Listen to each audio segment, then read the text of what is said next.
Pada tugas kali ini yang menjadi pertanyaan ada 2 poin. Baik, pertanyaan pertama, term pada hakikatnya terbagi menjadi banyak jenis.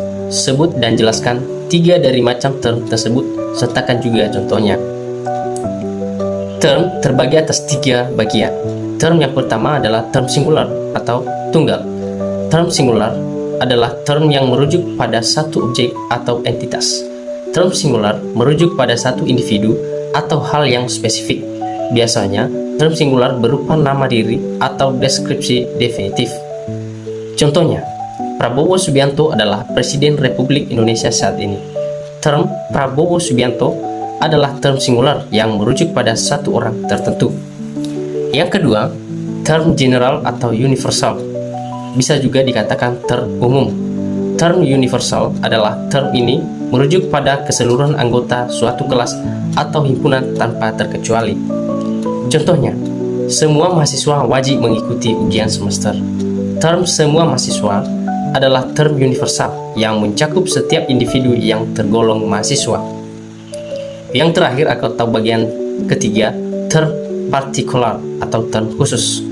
Term partikular adalah term yang merujuk pada sebagian anggota suatu kelas atau himpunan. Biasanya ditandai dengan kata-kata seperti sebagian, beberapa, tidak semua, atau bilangan tertentu. Yang merupakan contohnya, beberapa nasabah rajin menabung di Bank BRI. Term beberapa nasabah adalah term partikular yang merujuk pada bagian dari keseluruhan nasabah Bank BRI. Pertanyaan yang kedua, jelaskan dan berikan contoh bentuk sesat pikir. Bagaimana agar terhindar dari logical fallacy? Sesat pikir atau logical fallacy adalah kesalahan dalam penalaran yang membuat suatu argumen menjadi tidak valid atau lemah. Kesalahan ini seringkali tampak meyakinkan, namun setelah diuji dengan logika, akan terlihat cacatnya. Sesat pikir dapat terjadi secara tidak sengaja karena kekeliruan dalam proses berpikir, atau bahkan sengaja digunakan untuk memengaruhi atau memanipulasi orang lain. Contohnya, saya bertemu 3 orang Malaysia yang sombong. Jadi, pada kalimat ini, semua orang Malaysia pasti sombong.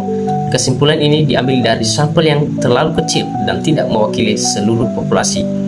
Cara agar terhindar dari sesat pikir adalah berhati-hatilah dalam membuat kesimpulan umum dan pastikan kesimpulan tersebut didukung oleh bukti yang memadai.